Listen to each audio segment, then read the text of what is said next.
Bienvenue sur une nouvelle vidéo où nous allons apprendre de nouvelles balises, les balises IM. Il s'agit des balises IM et d'autres balises qui permettent de créer des listes sur une autre page avec la balise IM qui vont permettre d'afficher les images sur la page.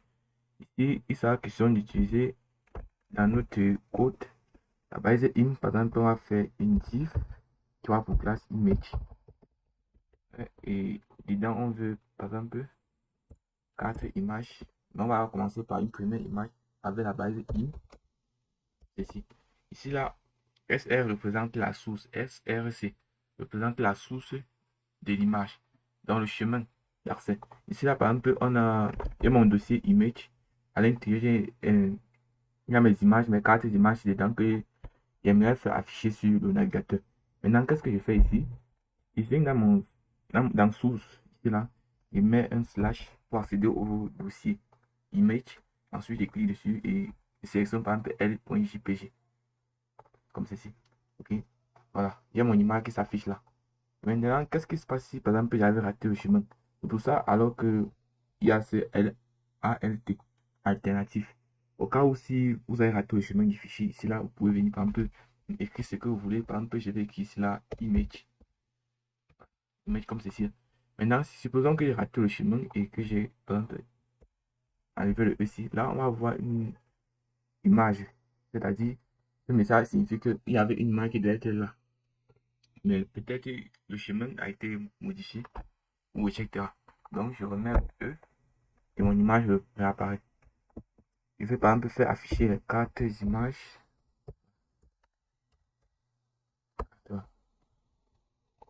Donc, c'était une.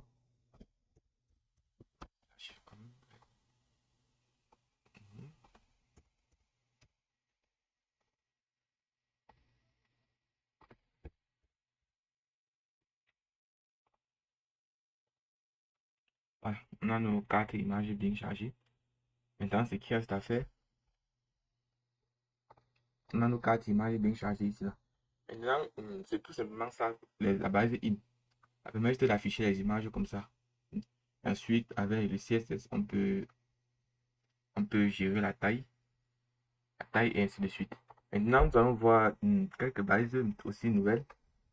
Il s'agit des bases qui vont permettre de créer des listes. Oui, les bases UL. Donc, on voit ça ici. Il vient tout au fond et il commence avec une balise écrit ici div avec pour classe list. Et à l'intérieur, j'insère une balise UL. Et qu'est-ce que je mets dans mes bases UL? Dans mes bases UL, j'insère par exemple une liste. Une liste que par exemple, première liste, je vais appeler par exemple, non, liste de prénom,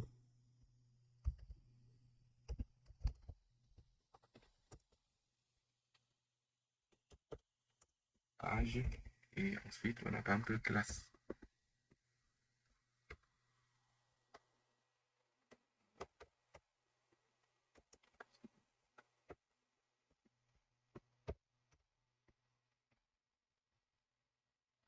Et on y va.